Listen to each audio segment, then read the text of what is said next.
How to Make Money. 3 lectures on the Laws of Financial Success by B.F. Austin, 1913. Purpose of the lessons. The purpose of these lessons is to raise the mental and spiritual vibrations of the student, to inspire hope, faith, courage, to awaken larger thought within the mind, inspire greater plans and purposes, and awaken the dormant energy in the life, to fire the enthusiasm and call into active service hidden talent which the student possibly does not dream at his present stage of unfoldment he possesses. In short, our purpose is to awaken men from mental slumber, show the unlimited resources in human nature, the unseen yet open doors to mental wealth first, then as a natural sequence to wealth in material conditions, and thus enlarge and ennoble the life as well as add to its material expressions. The purpose of the true teacher, who is ever the true physician as well, must always be the more abundant life of which the Nazarene spoke and taught. To disclose that life, abounding life in all its fullness and beauty, and point out the laws by which it is gained, with wealth as a natural sequence, is the purpose of the 3 lessons on which we are entering. A prophecy of results from these lessons. Prophecies based on observation and experience and knowledge of natural law are exceedingly instructive and valuable. We predict most confidently that every student of these lessons will have, after reading them, and especially after their rereading and study, a larger store of information on the subject of success in life, brighter hopes, more enthusiasm, more vim, grit, and gumption in business, and will attack his life work with such enlarged wisdom and such intense energy that hereafter his life will become in every way more successful and bring him into larger freedom, greater happiness and power, and ampler resources financially. In short, no one can apply the teachings of these lessons without his life becoming larger, nobler, and purer, and more enjoyable in the possession of mental and material wealth. And the life that receives and applies these teachings will be like a fertilizing stream in the desert, making it bud and blossom like the rose. The reasons for this prophecy. With absolute confidence I make this prophecy, because I shall give you not theories spun from the imagination of the poet or novelist, or from some dreamy philosopher in the seclusion of his study, or some penny-a-liner who's paid so much per page for his theories, but the actual results of human experience and a study of nature's laws, and especially of the laws of financial gain. I shall give you the kernel of the best teachings of a score of our ablest psychologists and New Thought writers in concentrated form, and I shall give the personal testimony of those who have risen from poverty to wealth through discovery of the laws of financial success and their application to the life. The principles here laid down have been tested over and over again in the laboratory of life's experiences and found correct and practicable. Moreover, I myself have proved them, and I illustrate these principles and prove their value in my own life. Another reason why we most confidently predict success to the students of this course is the fact that the teachings are rational, being in accord with life and human experience, based on laws that are now known and recognized as governing the accumulation of wealth. These is nothing of mystical charm, no miracle involved, nothing of the cheap nostrum order about them. Our method is simply reason amplified and set to work, energy awakened and employed, laws discovered and followed out, with the one inevitable result: enlarged and ennobled character, mental and material wealth. No special endowment is required for money-making. The way to competence, if not wealth, is open to every man of sound body and mind who will study and apply these laws. The fact that great riches belong to the few, and that some men seem to stumble on riches, and others seek them in vain for a lifetime, generally without knowledge of the law or application in the life, has led some to suppose that a special endowment of nature is necessary to enable one to attain wealth. Doubtless a few men without a theoretical knowledge of the law have applied it in their lives, and unquestionably some few men seem to come into wealth by chance or luck, Yet there is really no such thing as chance in a universe of law, and the vast majority of men who have won wealth have either through their own mentality, or by the teachings of others, or by inspiration, come to know the law and apply it in their own lives.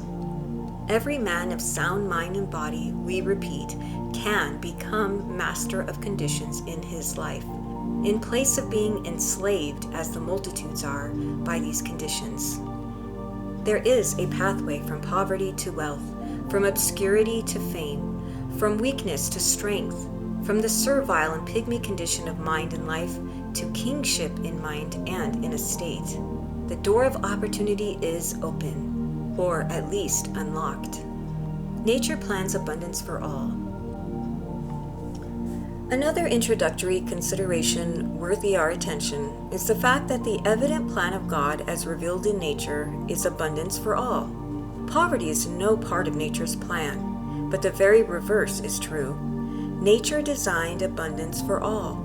Her provision for man's wants covers not only his necessities, but a superabundance is the law of nature's beneficence. The tracing of disease, poverty, and suffering to the design of God was indeed a part of the old theology, which is now practically dead and superseded by the new theology, which traces all of these evils to ignorance and neglect of law. As children of God, we inherit not only the right to life, but to all that makes life worth living. But every life is cabined, cribbed, confined by poverty. In fact, freedom, power, happiness, education, culture, travel, books, art, music, recreation, the things that make life worth the living, are really impossible without wealth. Not only is our own life robbed of its full and happy expression by poverty, but man's service of his fellow men is limited on every hand by poverty. Men who possess in their own mentality great truths that would instruct and inspire the multitude, or great plans for reforming our deplorable social and economic system, or great purposes of charity toward the needy, or great reforms they would like to see realized, find themselves hampered and hindered in all their noble work by lack of funds. The world, sad to state, estimates a man not by his knowledge or his character so much as by the size of his bank account. A public lecturer said recently in my hearing, and was applauded in saying it, he respected no man who did not have a good bank account. Harsh as this may appear, we shall show there is at least a small measure of justice in it by pointing out that poverty is essentially a mental disease, and that from the standpoint of character itself, in this age of golden opportunities, it is no credit to a man to be poor. Our desires are prophecies and show the possibility of wealth.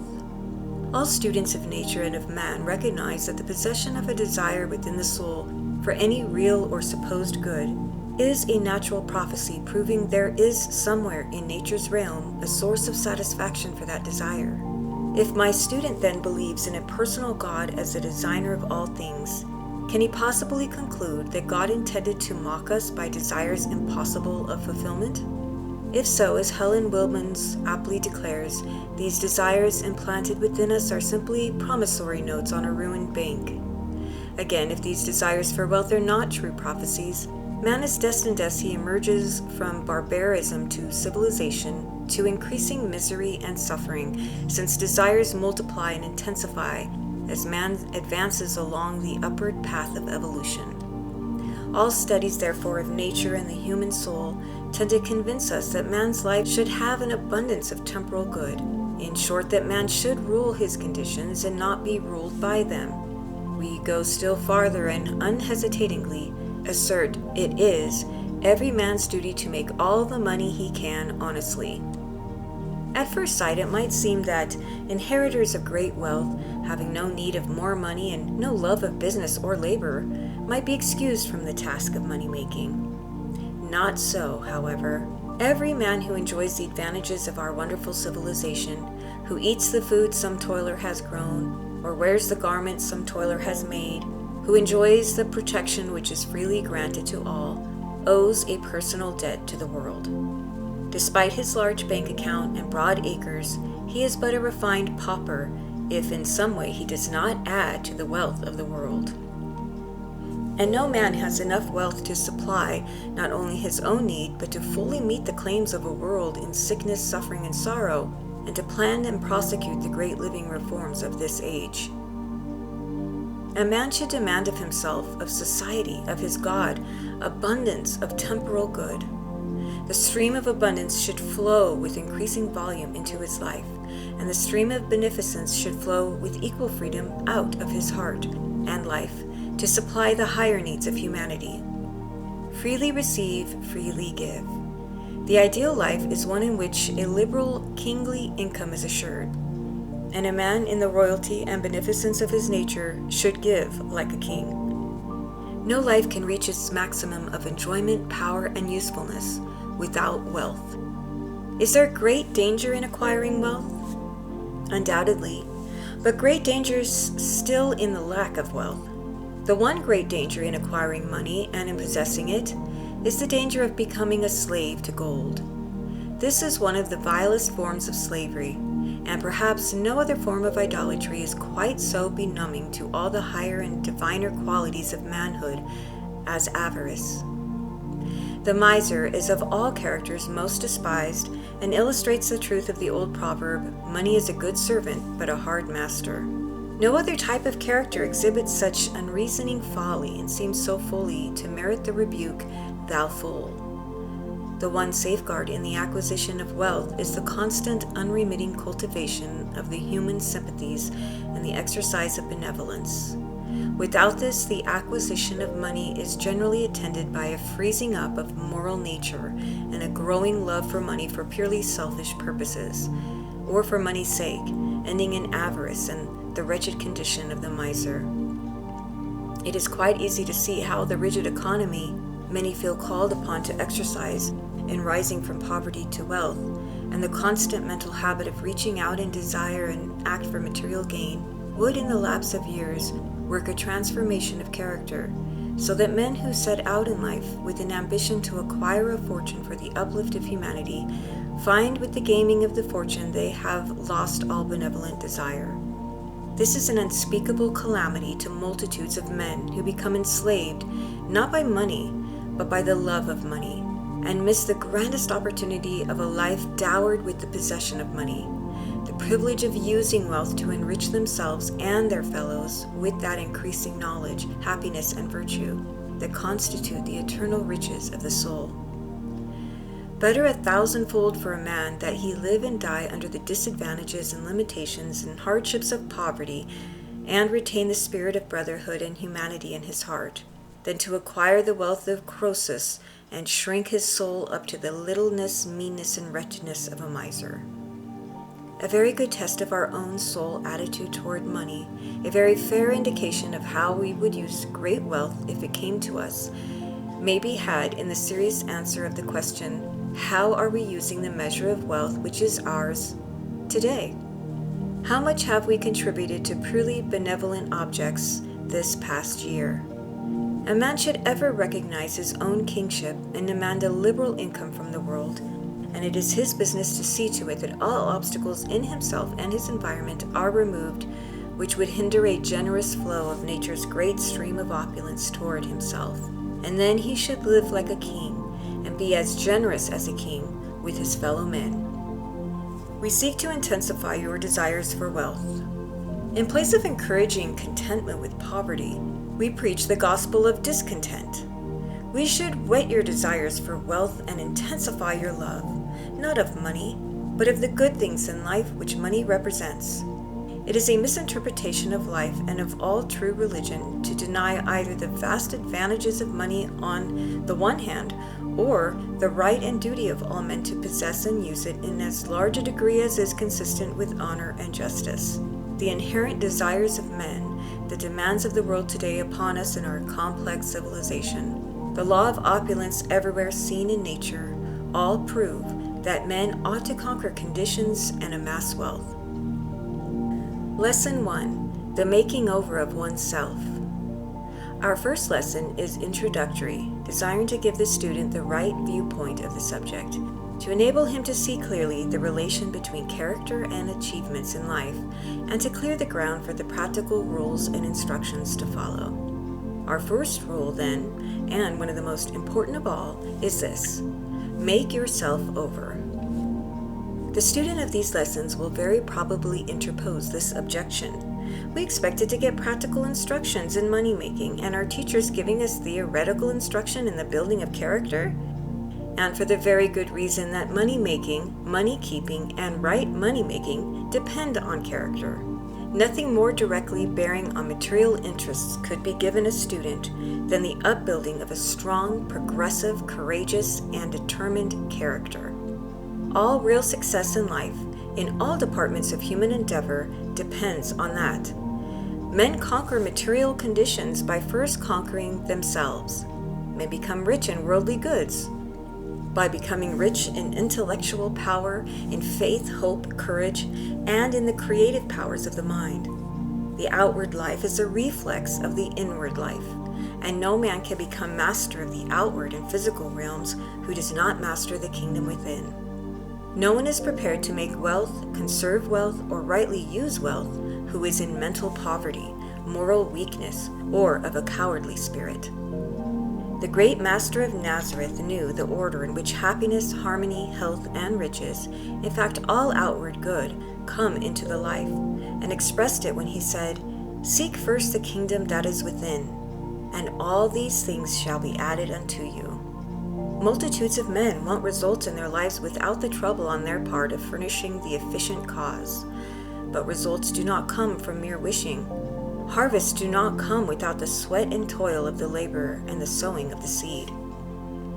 All of the greatest blessings of life and all our mightiest achievements result from right thinking, right feeling, and right willing. Until a man gets the right conception of the meaning of life, of the unlimited powers of the human soul, until his nature is burning with desire to do and dare and win, until his will is developed by exercise and he has acquired courage and indomitable perseverance, he is poorly equipped for either attaining or rightly using money. It is well worth the student's attention, therefore, to study the relation between strong character and great achievements. Most people have to do considerable judicious weeding in the gardens of their minds, getting rid of many inherited and traditional ideas and notions of earlier times, freeing the mentality from fear, worry, doubt, and planting therein the seeds of faith in themselves, in nature, in the law of opulence, faith in their own rights, and developing courage, hope, ambition, and patience, until mentally and spiritually they have rebuilt themselves into a nobler type of being. As man's present outward condition, whether poverty or wealth, happiness or misery, is largely the result of his past methods of thinking, so will the future outward conditions be the direct outgrowth of his future methods of thinking. As a man thinketh in his heart, so is he, which is but another way of saying that man's body is the result of his thinking, conscious or unconscious. His speech, manner, gait, his culture, conduct, his influence among men, his success or failure, all are the natural sequence of his thoughts. How then, you ask, can one make himself over? Just as a tailor makes over a coat, a carpenter makes over a house, a shipbuilder makes over a ship, by changing the pattern or the design. We build our lives from ideals, as the carpenter builds his house from plans. If we change our ideas, our conceptions of life, its privileges and responsibilities, our thoughts of ourselves, our ideals of character, and persist in holding the new ideas and ideals, we shall develop characters in harmony with them. Whatever we want in our outward life and material expression, we must first build into our mental life, into our ideals, purposes, and will. Events, conditions, and seeming results of chance or miracle in our outward life are all under law and in reality are mostly genuine materializations of forms we have built up in our thought realm. Life proceeds as a stream from the within to the without, from the mental and spiritual to the physical and material expressions. We must therefore create wealth in the mind before we realize its possession in the life. This is not peculiar to the subject of money-making, but applies to all life's activities, as we see that the architect first builds his house in his mind before he erects it on the material plane. The engineer constructs his tunnel mentally before he pierces the mountain or builds his underground railway. The financial magnate builds his plans of commercial conquest or aggression in the silence and secrecy of his own mind, before he takes the first step toward their outward realization. We shall treat this more fully in succeeding pages, sufficient for the student at present to be impressed with the great fact that right ideas and conceptions, right plans and purposes, clear vision of opportunities, a strongly developed power of mental creation, unflinching courage, an adamantine will, and a perseverance that never tires are among the essential requisites in money-making. Let me assure the student of these pages that much thought, time, and effort spent in getting a clear grasp of these truths and in weeding out erroneous ideas and impressions from the mind, in getting a right viewpoint of this subject, a right concept of one's own place in nature as Lord and Master, a right view of one's intimate relation to and vital connection with the great source of all wisdom, strength, and goodness, through which he may draw unlimited supplies in all life's honest endeavors, is not wasted, but will prove of unspeakable advantage to him in conquering poverty and acquiring wealth. These considerations are not incidental or accessory, but vital and fundamental to the subject. The student therefore should make a close inspection of his own mental and spiritual equipment for the great struggle he is to enter upon in the conquest of the conditions and limitations of life. Then he must gain, by reflection, study, and experience, a clear and lofty ideal of the type of character he would reach, the style of man he must become if he would succeed in the race for wealth, in the battle he would fight to rise from the cabined, cribbed, and confined conditions of poverty to the enjoyment and power of great wealth. He will doubtless find himself in possession of qualities of mind and traits of character not only useless, but positively detrimental to success in life. These he must, no matter how great the effort or long the struggle, eliminate. Then he will find other mental qualities and characteristics essential to success, conspicuous by their absence, or by very faint expression in his life. These he must develop, nourish, exercise, and call into strength and beauty. So the work of making oneself over is a threefold work: a thorough diagnosis of our own mental, moral, and spiritual equipment for the battle before us, elimination of undesirable ideas, characteristics, habits, etc., and the cultivation of the undeveloped germs of mental and spiritual qualities essential to success. This threefold work of preparation is as rational and essential to one seeking wealth as the careful study of the mental qualities, the physical endowment, and the rigid training of the athlete before a contest, as necessary as the disciplined training and equipment of the soldier in war. The man who thinks himself qualified without this threefold mental discipline to enter upon the fierce competitions and tremendous difficulties in his struggle for his share of worldly good is as truly a fool as the man who, untrained, wages war with the athlete in the arena. No one but a fool expects the harvest without toil and seed sowing. Only the fool expects results without adequate cause. Right ideas, views of life, right conceptions of your own powers, right ideals and purposes, the right courage and will, and the right hope and spirit constitute the adequate cause for the result we call success. They are the fruitful seed of the harvest you wish to reap. The student cannot be too deeply impressed with the necessity of this mental and spiritual preparation. In this making over process, time, money, effort, and zeal are well expended. Every teacher who can give you a fruitful idea, every book that can bring a real inspiration, every exercise of mental gymnastics that can strengthen the will, every ray of light that can give you clearer vision of true ideals is of priceless value to you. Poverty is a mental disease. Of course, there are exceptional cases where, from some misfortune or wrongdoing of others, poverty seems forced upon an individual, either by uncontrollable circumstances in his own life or by the action of others. Yet in the vast majority of cases, the poverty of man's material condition is the natural and inevitable result of poverty in himself, in his thought realm of reasoning, emotion, and volition. The mental poverty is mother and father of the poverty of his material conditions. The outward conditions of a man's life are a reflex of his thought world.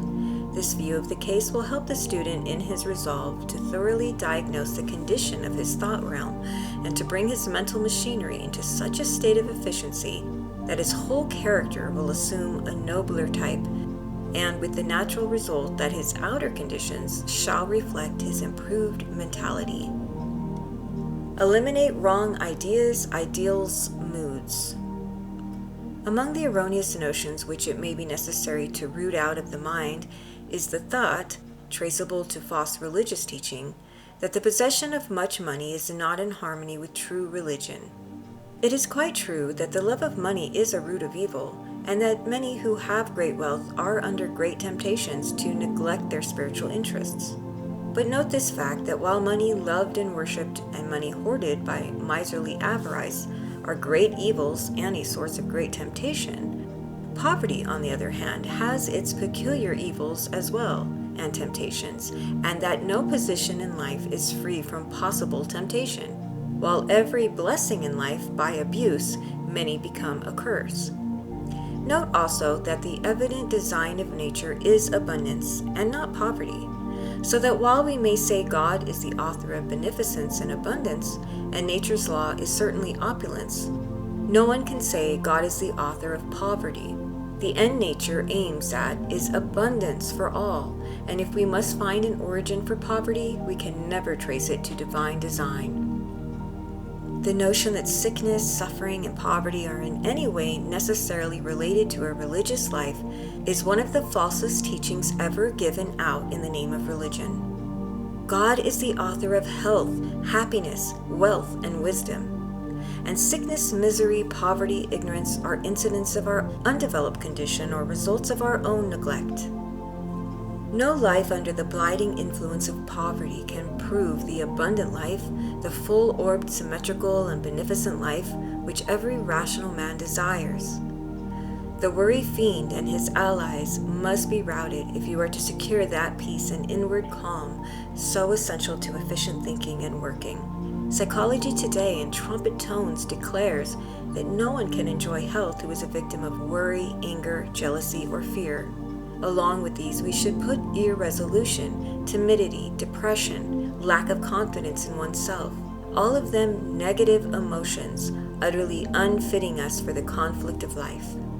These emotions exhaust the life energy and leave a man only fractional strength for the stubborn ordeals of life.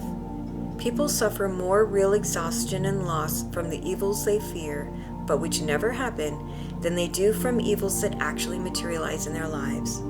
At an old man's funeral, it was said of him, he had a multitude of troubles in life, most of which never happened. What an infinite pity that the time and strength which might be utilized in grand achievements for ourselves and the world are too often wasted in worry, fear, or envy, with the one result of weakness and suffering and lost opportunities of usefulness. Fear has been called truly the great hobgoblin of the race. It magnifies our foes and minifies our friends. It is always saying, "There's a lion in the way." Its cry is the cry of the coward servant of Elisha, "Alas, my master, what shall we do?" It sees the foes' difficulties and magnifies them into gigantic proportions. The fearful and the unbelieving both go to the same doom according to Scripture. The whole progress of humanity, nationally and individually, is a progress from the dominion of fear to the realm of faith. Fear has a strange magnetic power, a thought-creative power, of materializing into our outward life the very objects feared. It seems to be a magnet with great force, drawing into the orbit of the life the very object feared by the mind. "The thing that I feared," said the sacred writer, "is that which came upon me." Faith, on the other hand, says with Elisha, "They that are for us are greater than those that be against us." Faith sees the angelic hosts ready to assist us in time of need.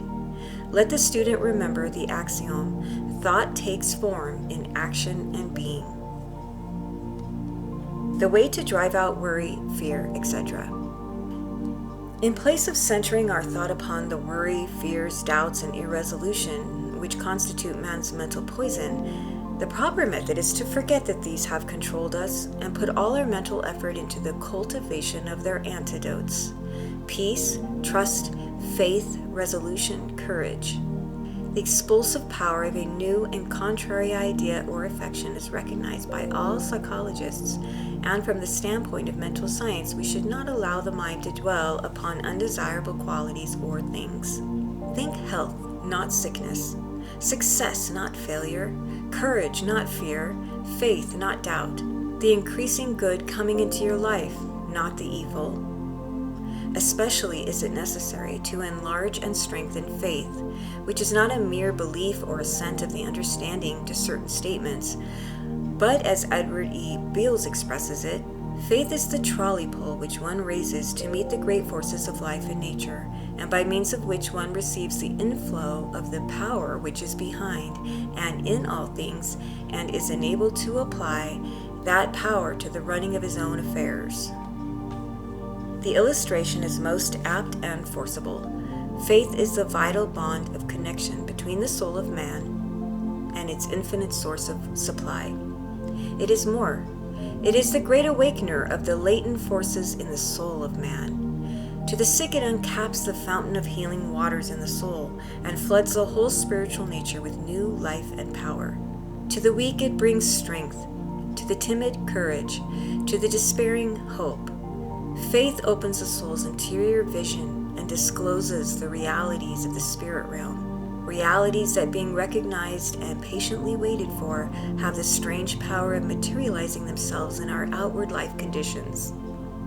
We must assiduously cultivate faith in ourselves. No man ever becomes truly successful who is deeply impressed with his own weakness or inferiority. It's the confident, hopeful men who carry with them the thought vibration, I can and I will, who win in life's battle. If a man could keep his poor opinion of himself to himself, even then it would cripple him in his life's work. But the more surely does it do so because everyone's fear thoughts, however zealously he may seek to hide them in language or conduct, create an atmosphere of doubt, timidity, and fear about him that radiates into the minds of all who come in contact with him. Thoughts and moods are catching. No man can keep his thoughts entirely to himself. The air of negativity, of doubt, and irresolution with which multitudes of men surround themselves finds its way into other minds and becomes a barrier to success at every point. This lack of confidence in yourself, however, is most disastrous in its effects upon yourself, as it is a frost which kills all the budding plans, purposes, and hopes which are so essential to success. Get rid, then, I beg of you, of all false notions as to the limitations of your own powers, for while it is quite true you have only developed these powers to a very limited extent, and there seems to be a very great difference between your life and the lives of great men, remember, there is absolutely no limit to the extent to which your powers may be unfolded. You are vitally connected with the storehouse of divine wisdom, power, and strength, and can draw at will and to any extent, for in God we live and have our being. Potentially, therefore, you have more ability, undeveloped and unused, in your nature than all men of all the ages have ever exhibited. Cultivate, too, faith in the power that makes for righteousness, in the angelic wisdom and help, in a higher guiding intelligence in your life, in destiny, or your guiding star, as the great souls who have been world leaders have done. Cultivate absolute faith, too, in the laws which you are now mastering, of financial success, and remember that the throne of God is no more stable, the revolution of the sun no more certain, the law of gravitation no more a fixture, than is the operation of these fixed laws of financial increase. With faith in self, in your fellows, in the law, hold your head direct, assert to your own soul your mastery of conditions, and with the confidence of the I can and I will spirit, enter life's arena. Helen Wilmans, of whose remarkable career we shall have more to say later, declares, I made myself over completely.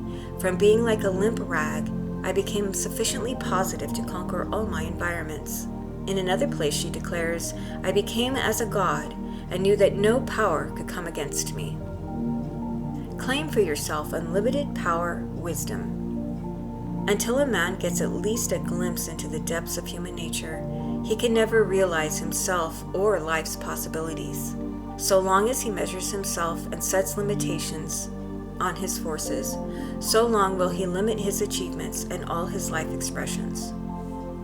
The true view is that no one can measure man's greatness, that is, your greatness, any more than he can fix a limit to God's greatness.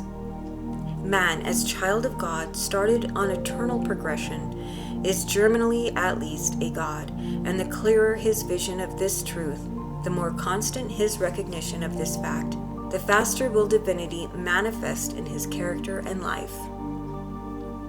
Every man, that means you, contains germinally at least not only all the attributes of human greatness, all the talent, ability, genius which men have ever given expression to in history, but also the fullness of divinity.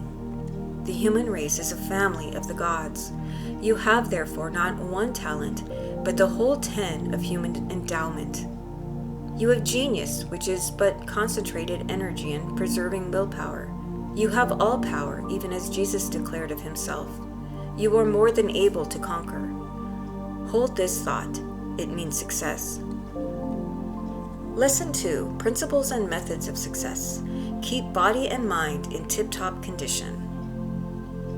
If the mind is weakened by worries, vain regret, forebodings, or your mental forces spent in the inharmonious vibrations of envy, hatred, distrust, or malice, or if the body is weakened by violation of natural law, or by excesses, overindulgence, and appetite, passion, etc., or if the mind and body are not in harmonious relation to nature's plan for their harmonic working, do not expect success. He who cannot conquer the world within cannot conquer the world without. He who cannot regulate himself cannot rule over conditions and other people. The promise is, he that overcometh shall inherit all things. But it is also said that a house divided against itself cannot stand.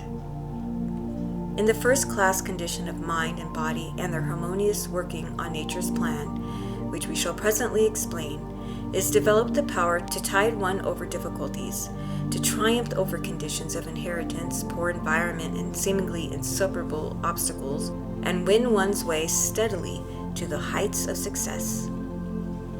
This strength in constant increase can be brought into your life if you will keep a free and clear mind, in a healthy and vigorous body, working in harmony with the divine plan of nature. Do you ask me what that plan is? It is revealed in the location of the organs of the brain, where you find those representing the appetites and passions at the base of the brain, those representing intellectual powers higher up and nearer the crown, those representing the spiritual faculties in the crown of the head. This shows that the body is subject to the mind, but both mind and body should be subservient to the spiritual nature. On this plan, you can organize your life and secure harmony, and harmony means peace and power, without which you can never conquer the world. A life and character built upon any other plan must be discordant, weak, chaotic, since the spiritual nature can never take a subservient place. It is God's plan of organizing your life. Make the mind positive, therefore, toward the body. The spiritual nature should rule all departments of the life. Let reason dictate how time, money, energy be spent, just how far appetite should be indulged, hours for labor, sleep, recreation, and through all life's activities, let there run a high spiritual purpose to make the most and best of life for yourself and accomplish the most good for humanity. Avoid all waste of time, money, energy. Closely related to the above is the careful conservation of life's resources and opportunities. It has been said by someone that time is money, but time is infinitely more than money. Time improved spells character, and character means destiny. So the wasting of time is infinitely greater prodigality than the waste of money. Let no reader mistake me. I am no advocate of constant work, believing that rest, recreation, and amusement are as necessary as food and exercise, especially to real workers. Yet it is the unfortunate fact that most of the recreation and amusement are not sought by the workers, but by the idlers. Good judgment must determine when the mind and body need recreating, and time and money thus spent are not wasted but used to good advantage. But so much time and money are needlessly spent by multitudes, where mind and body do not require the sacrifice, that it seems pitiable, from the standpoint of self-improvement, to see so much of life frittered away.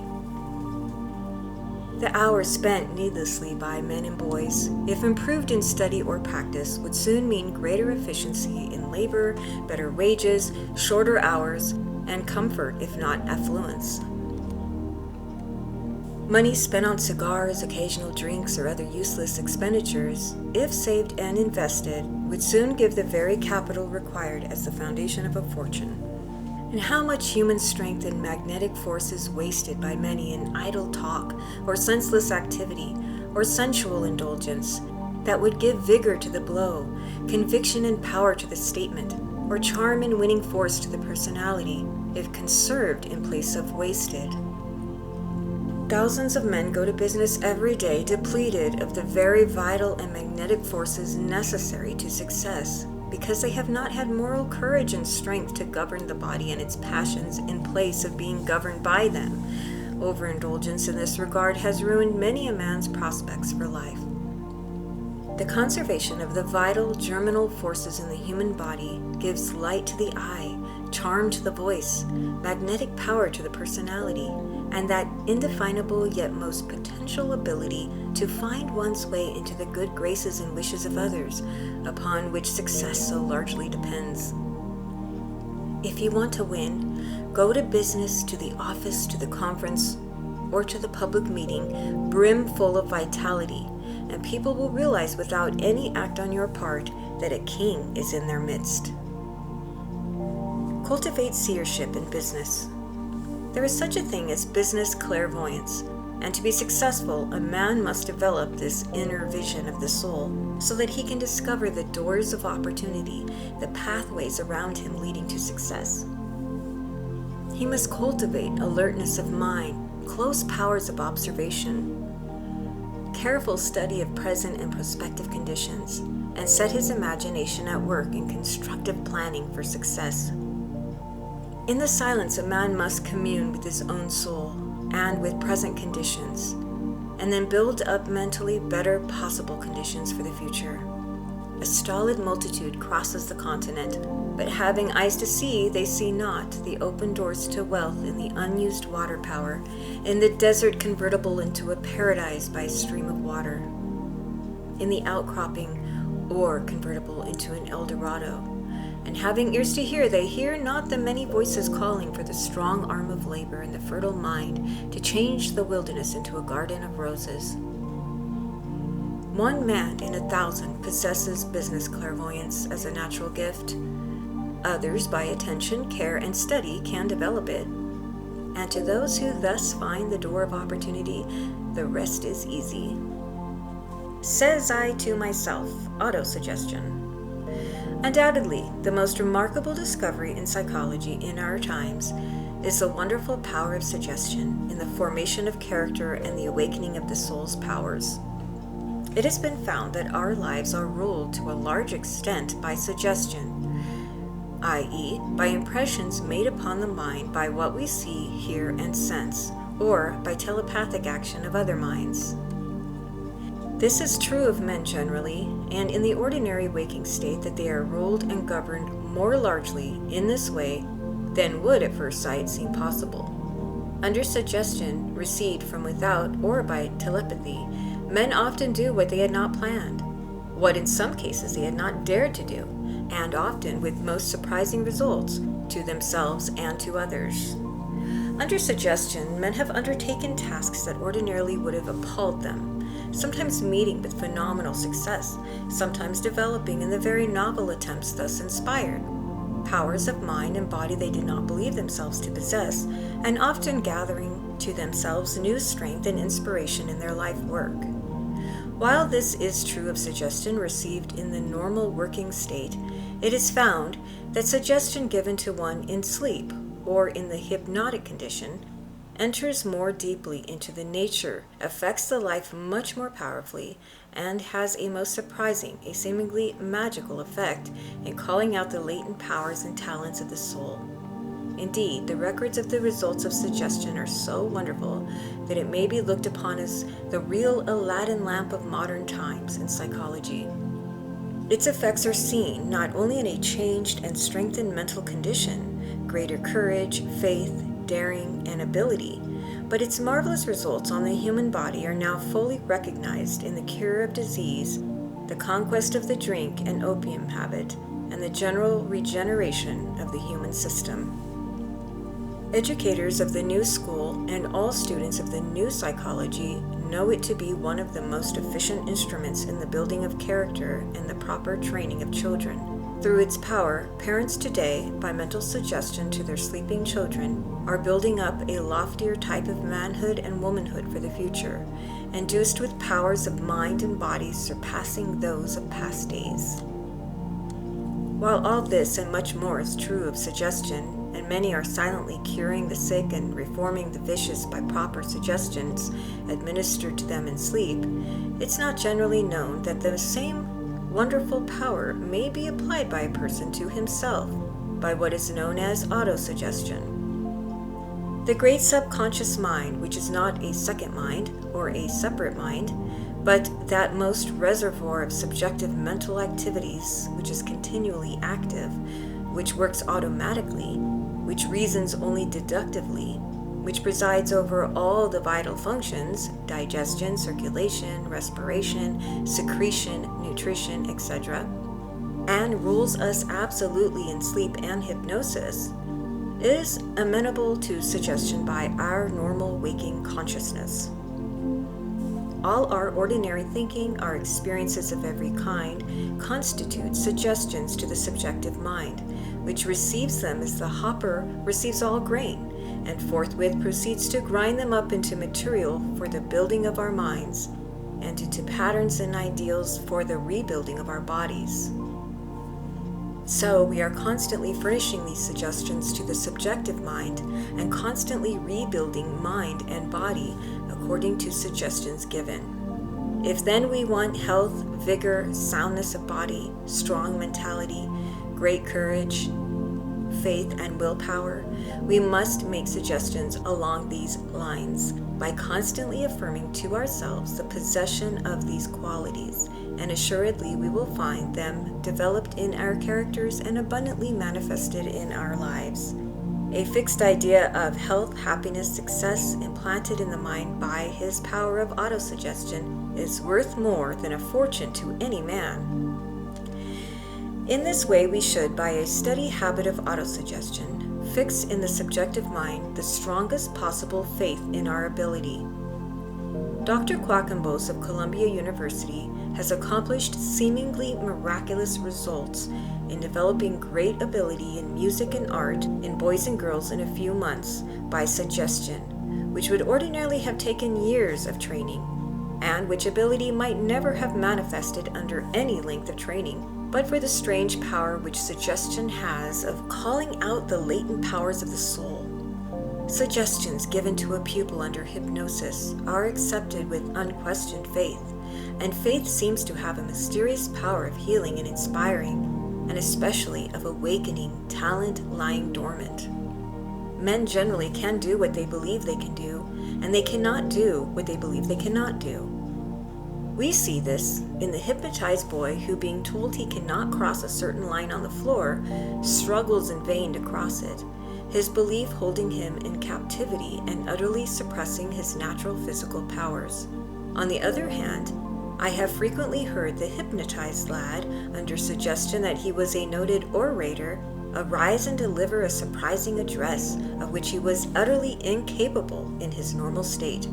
And I have seen the hypnotized subject leap over a man's head under the stimulus of suggestion, a feat he could not possibly accomplish in his waking state. No one knows the reserve powers of the mind. If you would awaken them, you must cultivate daily, by autosuggestion, unlimited faith in yourself. Lesson 3. Principles and Methods of Success. Make the world your debtor. Heaven will repay. We know not how much faith the pupil may have in the unseen universe, or in the agency of unseen intelligences in mortal life, yet we shall venture to state the law of financial success, which has come down to us from very ancient sources, and is believed by many to have had an occult origin. In fact, it purports to be a teaching revealed in these later days from a noted Hindu scientist of 4,000 years ago. It professes to be the law of worldly increase, as seen from the standpoint of spirit life, and it's stated above in the caption of this paragraph: make the world your debtor by serving humanity in every way, but especially on the highest possible plane of service, the spiritual. Make the debt as great as possible. Do all the good you can, every time you can, everywhere you can, in every way you can, and to every man.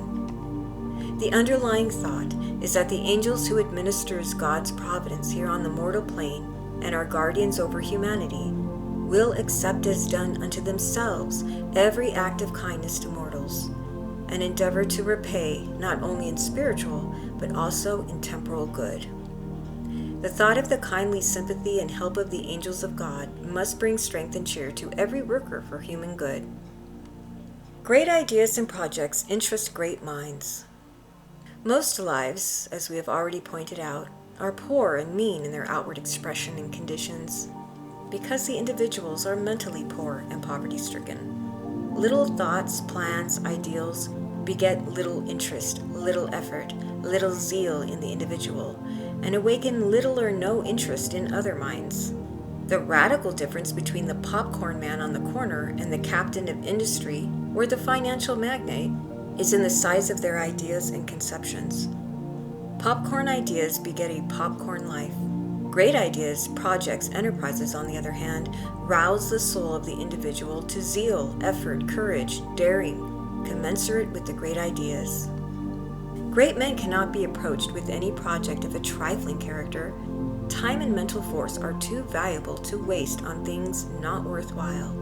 If we accept the theory of an overshadowing spiritual universe thronged with guardian intelligences of humanity, we may well believe that the noblest intelligences over there will not enter into alliance with any mortal here who is not doing something worthwhile.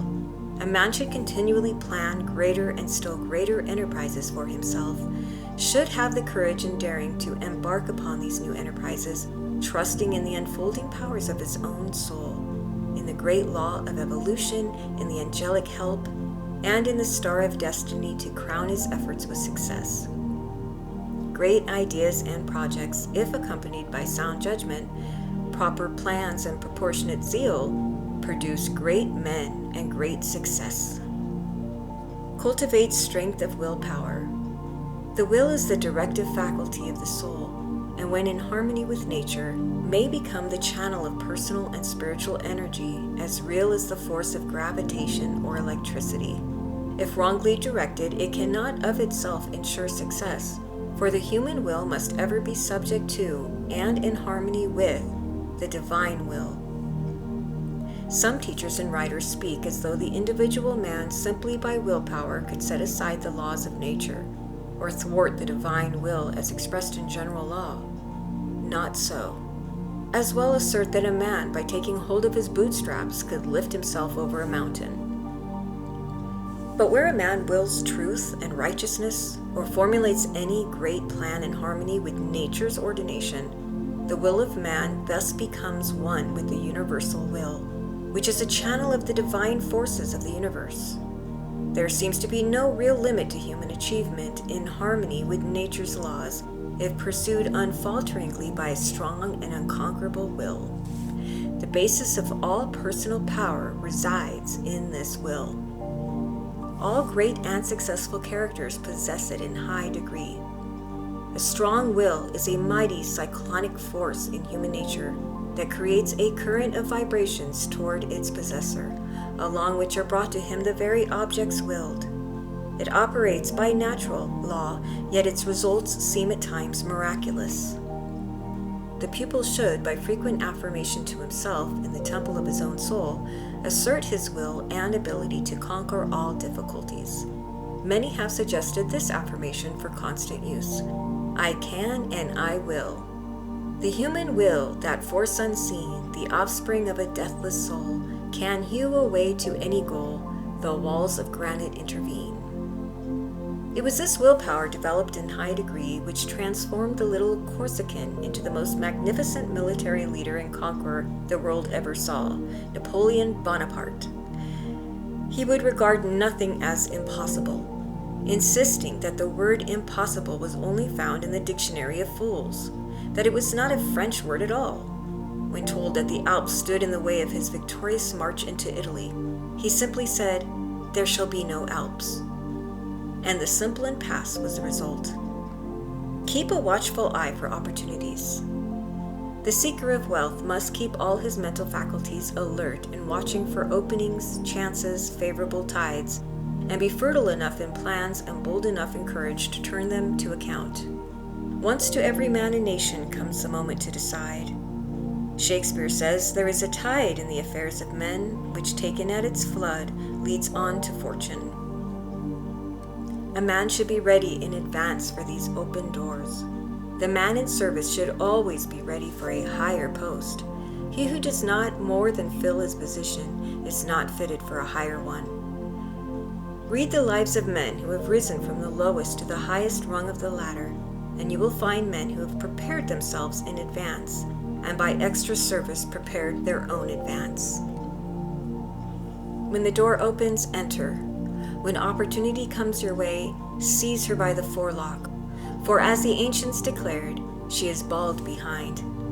The Spanish have a motto, half the misfortunes in life come from holding in one's horse when he is leaping. Remember, money comes from doing. The pupil will bear in mind that if great stress has been laid on right thinking, feeling, willing, and much labor spent in the psychology of the subject, it is all with one object in view, right action at the right time. Nothing can take the place of patient, plodding industry, ideas expressed in action, zeal, willpower, faith, and energy translated into work. Helen Wilmans says most truly, money comes from doing. Wallace D. Wattles' Practical Ideas.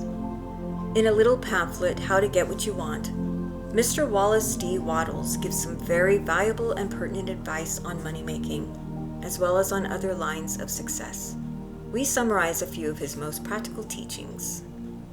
The cause of success is always in the person who succeeds. All minds are formed of the same essential elements and contain the same faculties. The difference in men is the degree of their development. It is certain, therefore, that you can succeed if you can find out the cause of success. Develop it to sufficient strength and apply it properly in your work. You can develop any power to an unlimited extent. Therefore, you can develop enough success power to succeed. You must develop special faculties to be used in your own special work. You must choose for a business the one which will call for the use of your strongest faculties, and then develop these strongest faculties to the highest point possible.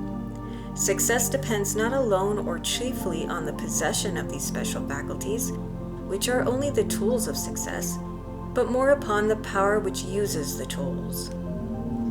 This something in the person which causes him to use his special faculties successfully, we call active power consciousness.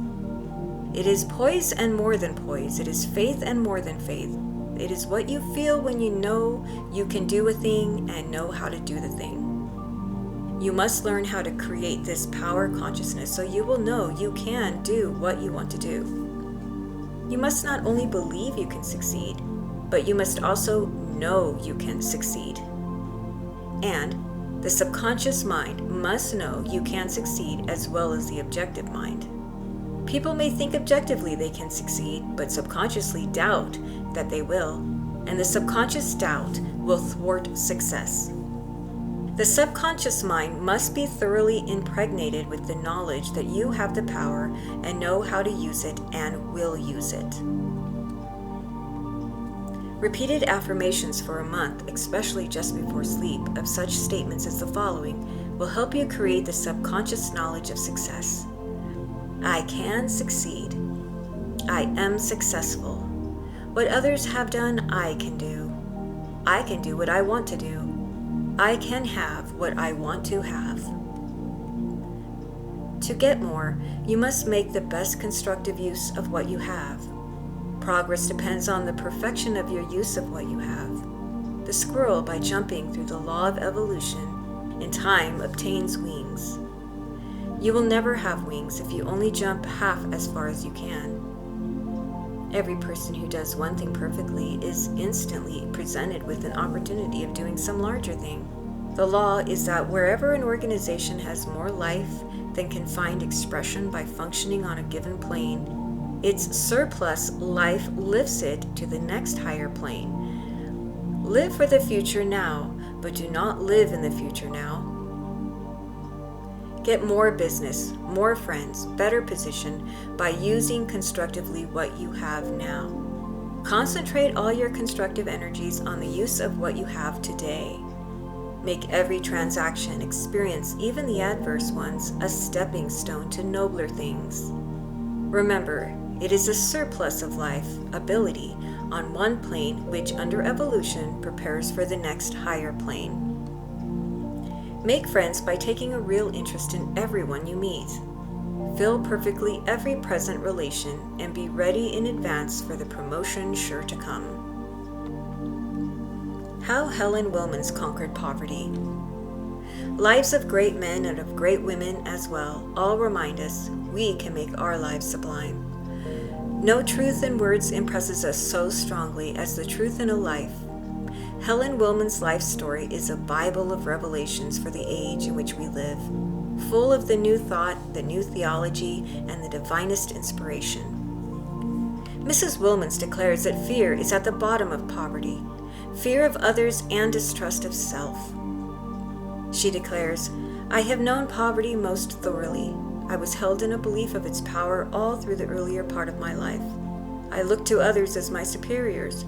I was ready to take a place beneath them. I was tortured day and night by actual want. Then my reasoning powers began to awaken, first on the subject of religion, then on other things. And my mind broke its fetters, so I began to see the light. I threw off 100 beliefs considered essential to salvation. I slowly acquired a measure of individuality that enabled me to stand alone. Read the story of her life. It is thrilling and most instructively interesting. A farmer's wife, the farm mortgaged and then sold in poverty, all her possessions in a valise, without money, securing a ride to a town 5 miles distant, whence with $10 borrowed money, wrenched by mental force from a shoemaker, she proceeds to Frisco, spends her capital, fasts 3 days, refuses, though hungry, any work or job, save what she has set her heart upon, newspaper work, which at last she secures it at $6 a week, then loses, gains another place. Then, one day, she throws down her pen and marches out of the office, determined to serve others no longer. She stands alone in the sleet and snow of the street, her sole capital 25 cents, and her own self-reliance, and resolves to go found a newspaper of her own. She goes home, and the boarding housekeeper, suspicious of her early return, asks, "Have you been fired by the chief?" "No," she answers, "I have fired the chief." "Is your bread and butter assured?" he asks. "My bread and butter are assured," she answers. "How?" he asks. "I am going to found a paper, and it is a success before it is born. Listen, and I'll read you my first editorial." Then she read him her editorial on I, and he sat listening to the burning enthusiasm and the ringing clarion tones of freedom and aggressiveness till his soul was on fire and his face illumined, and he cried out, "I'll gamble on you. I have $20,000 in the bank. You can draw on every dollar if you like." She refused, but asked him to wait for a short time for her rent bill. 3 days later, when $7 came in, they danced with joy around the table till the dishes were scattered and broken. Then followed more subscriptions, donations, appreciation, larger hopes, plans, courage, and success. She conquered poverty by conquering fear, learning of and trusting in herself, and daring to say, I can and I will. Planning. One great secret of success in life is careful, wise, and prudent planning of our labors in advance. Perhaps in no one thing does the successful man surpass the unsuccessful more than in the ability to foresee the future, prepare and arrange his plans to meet its exigencies, and to so direct his labors to avoid loss of time, money, and energy, and make all his work bear directly on the attainment of his great purpose in life. All great generals, Caesar, Hannibal, Napoleon, Wellington, Grant, have excelled in ability to lay out practical plans of campaign, and in a multitude of great battles, the victory has been won more largely by skillful, bold, and decisive planning than by the use of superior force. What is the chief thing in good planning? We answer that the first essential is knowledge. Take the general about to engage the enemy's forces in battle. What does he need especially for the formation of his plans of battle? Chiefly knowledge. He needs to know fully the forces arrayed against him. He needs to know accurately the forces at his command. He needs to know the weak and strong points of both armies. He needs to know every foot of the ground over which the battle may rage. And in short, the more complete and accurate his knowledge, the better plan of battle can he lay out, and the greater his prospect of success. The architect before building must know the nature of the site, quality of material, figure out the cost, take into account the element of time and weather, and in short, build his structure completely in mind before he builds it in mortar. As the successful general must fight out in the mental arena his battle before he successfully fights the enemy. So every young person in planning his life work needs especially knowledge. First, he needs to know himself, physically, intellectually, and morally, his strengths and weaknesses, his tastes, inclinations, and special talents. The next essential in successful planning is such a scheme as will recognize all the great facts and factors entering into the life. Every young man should study himself, know his own ability, find out his own talent and special inclinations, and then lay out, as a general does his order of battle, as an architect does his building, his life plan. A large class of young men seem to have formulated no plans, schemes, purposes beyond the present and the immediate future. Not long ago, I heard a distinguished man giving one great reason for his success, and he had risen under very adverse influences from ignorance and poverty to wide knowledge and a position of great honor and power, in these words. When as a country lad I entered college in my teens, I laid out carefully in advance a course of 5 years in arts and 4 following years in theology. I was poor and had to earn my money during the vacations by editorial work during the college year, and labored under great disadvantages in other respects. Yet my carefully matured plans I followed out through 9 years without deviation. And if I have met with success in life, it has been largely owing to my ability to plan my work carefully and then stick to my plans until I had completed them. The right use of difficulties. There is no better test of character than a man's treatment of difficulties.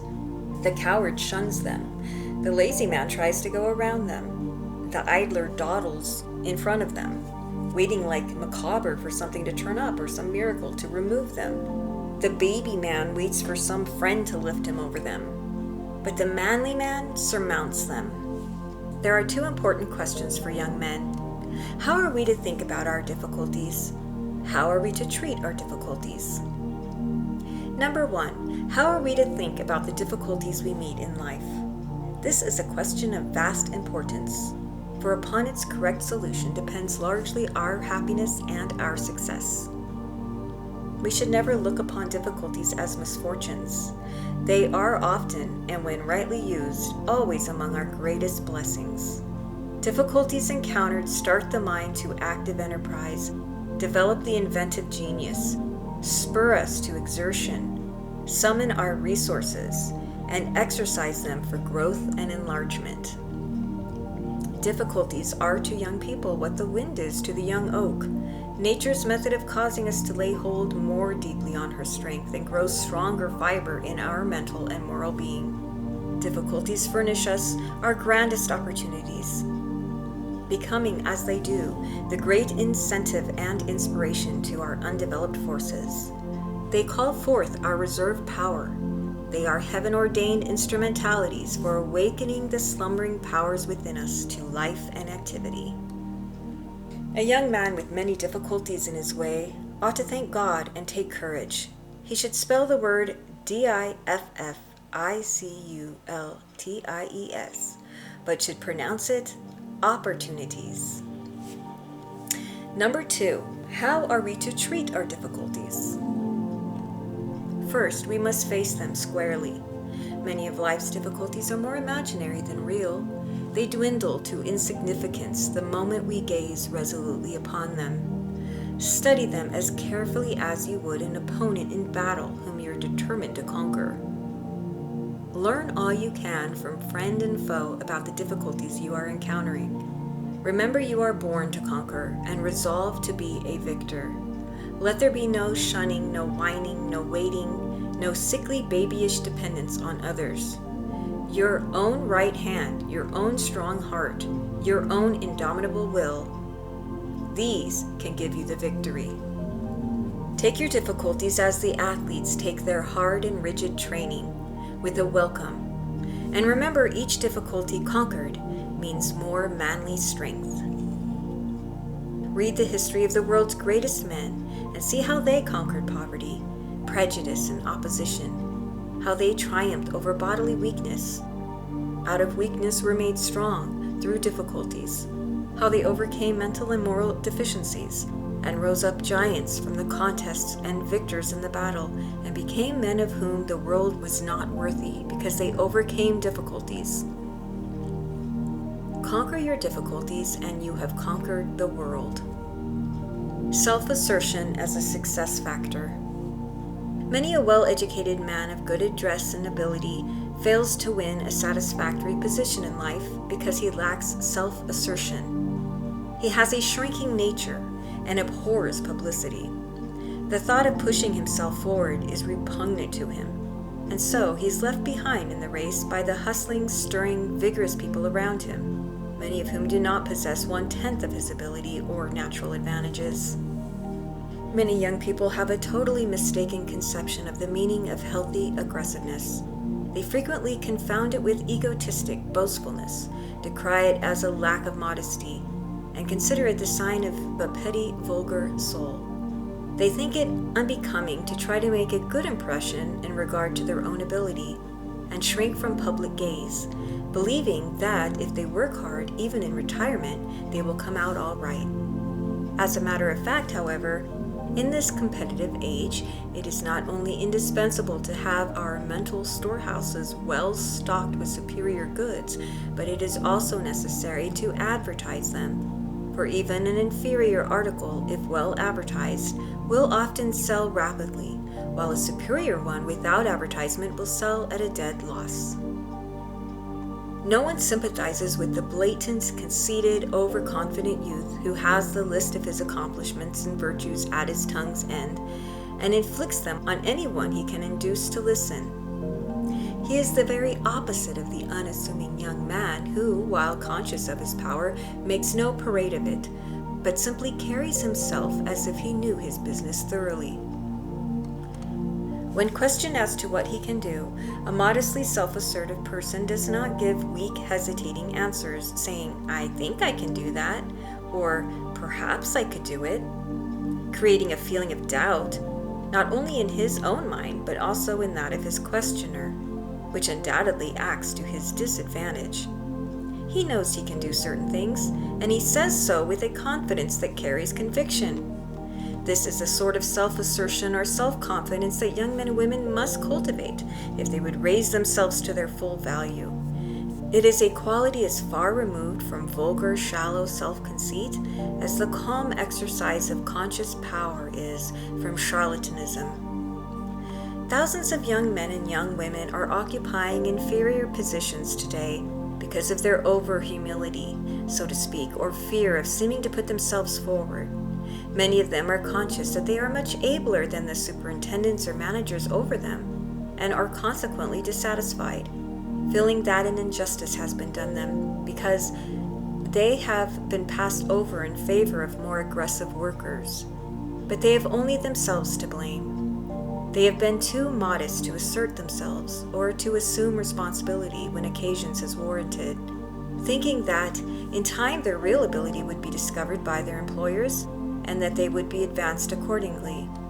But a young man with vif and self-confidence who courts responsibility will attract the attention of those above him and will be promoted when a retiring, self-effacing but much abler youth who worked beside him is passed by. It is useless to say that merit ought to win under any circumstances. The fact remains that there is very little chance for a young man, no matter what his ability, to forge ahead if he lacks a just appreciation of himself and is destitute of that consciousness of power and willingness to assume responsibility which impresses his personality on others and opens the door to recognition of his merit. 'Tis true, 'tis pity, and pity 'tis true, that modest worth that retires from the public gaze and works in secret, waiting to be discovered and to have prizes thrust upon it, waits in vain. The world moves too fast in this 20th century to turn aside to seek out shrinking ability. We must all go to the world. We need not delude ourselves with the idea that it will come to us, no matter how able or meritorious we may be. While actual inability can never hope to hold its own, even though, through self-conceit and aggressive methods, it may succeed in pushing its way ahead for a time, it is equally true that shrinking, self-effacing ability rarely comes to its own success.